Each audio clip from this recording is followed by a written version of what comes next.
বিসমিল্লাহির রহমানির রহিম। আসসালামু আলাইকুম। কেমন আছেন আমার ভিউয়ার্সরা? আশা করি ভালো আছেন। আমি আলহামদুলিল্লাহ আল্লাহর মেহেরবানিতে ভালো আছি। আজকে আপনাদের জন্য নিয়ে আসছি কাসুন্দি। আমের মৌসুম এখন কাসুন্দি, ঘরে বানানো কাসুন্দি। আশা করি আপনাদের ভালো লাগবে। প্রথমে আমি হাফ কাপ কালো সরিষা আর কোয়ার্টার কাপ সাদা সরিষা নিয়ে নিলাম। আর একটা আম, বড় সাইজের একটা আম ভালো করে ধুয়ে কেটে নিলাম। আর কিছু এক টুকরা আদা কুচি করে নিলাম।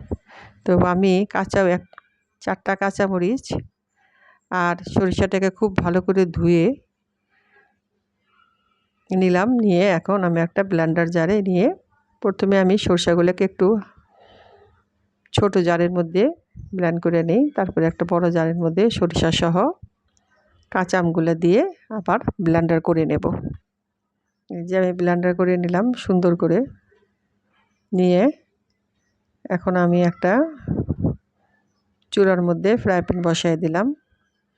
সেখানে আমি 1.5 কাপ কিংবা 2 কাপের মতো পানি নিয়ে নিলাম। পানি নিয়ে তার মধ্যে হাফ চামচ হলুদ দিয়ে দেব, 1 চামচ গুঁড়ামরিচ, লাল গুঁড়ামরিচ দিয়ে দেব। দিয়ে এটাকে আমি পরিমাণ মতো লবণ দেব, পরিমাণ মতো লবণ দিলাম। আর কোয়ার্টার কাপ চিনি দিয়ে দেব। আপনারা যদি বাড়ায়া করেন তাহলে সেই অনুপাতে আপনি সব কিছু বাড়াইয়া দেবেন। দিয়ে আমি এই যে ব্লেন্ডারে কাঁচামরিচ, সরিষা, আম ব্লেন্ডার করে রেখেছিলাম সেগুলোকে দিয়ে দিলাম। দিয়ে আমি সুন্দর করে এটাকে বলক তুলে নেব। ভালো করে এটাকে আমি নাড়া দিতে দিতে ঘন হবে। এটাকে জাল করে নেব। এটা প্রিজারভেটিভ ছাড়া কেমিক্যাল মুক্ত, এটা ঘরে একটা খুবই টেস্টি। আপনি যে কোনো গরম ভাতের সাথে কিংবা আম আম আম ভর্তার সাথে, যে কোনো ভর্তার সাথে খেলে খুব ভালো লাগবে। এখন আমি এটাকে নাড়া দিচ্ছি। এখন আমি কোয়ার্টার কাপ পরিমাণ দিয়ে দেবো, ভিনেগার দিয়ে দেব। এটা প্রিজারভেটিভের কাজ করবে, আবার টেস্টও বাড়বে। সিরকা দিলে, ভিনেগার দিলে টেস্টও বাড়ে, আবার এটাকে অনেক দিন পর্যন্ত ভালো থাকে। তো এটাকে নেড়ে চেড়ে যখন একটু ঘন হয়ে আসবে তার মধ্যে আমি ভিনেগারটা দিয়ে দেব।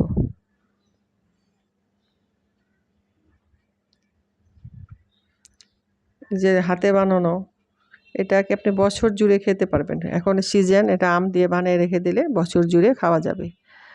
এখন নর্মালেও রেখে দেওয়া যাবে, আবার নর্মাল ফ্রিজে রাখলেও অনেক দিন পর্যন্ত ভালো থাকবে। এই যে আমি কোয়ার্টার কাপ সিরকা দিয়ে দেব।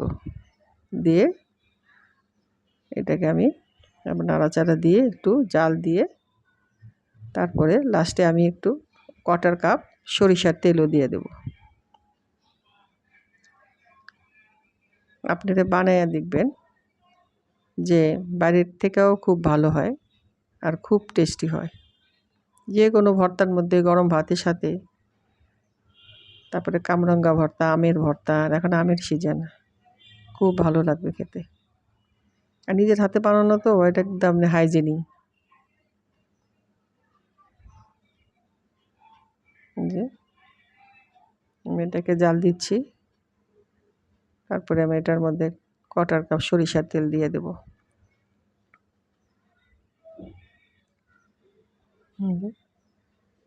সবই মাপ অনুপাতে দেবেন, তাহলে এটা ভালো হবে।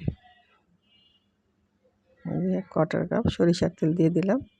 একে নাড়া দিতে দিতে সরিষার তেল আর দেখা যাবে না, মিশে যাবে।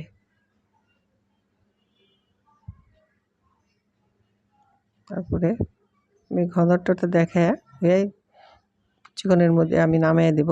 নামিয়ে ঠান্ডা করে বোতলে ভরে দেখাবো আপনাদের।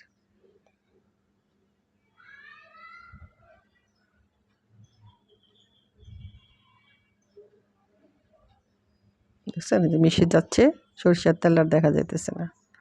এই যে এখন আমি ঠান্ডা করে বোতলে ঢুকে বছর জুড়ে রেখে দেবো। অবশ্য বছর জুড়ে থাকবে, এটা খাওয়া হয়ে যাবে, আবার বানাতে হবে। এই যে আমি বিট বোতল হলো, এই যে দেখেন কি সুন্দর হয়েছে। আমার ভিডিওটা যদি ভালো লাগে প্লিজ লাইক, শেয়ার, কমেন্ট করে পাশে থাকবেন। ধন্যবাদ।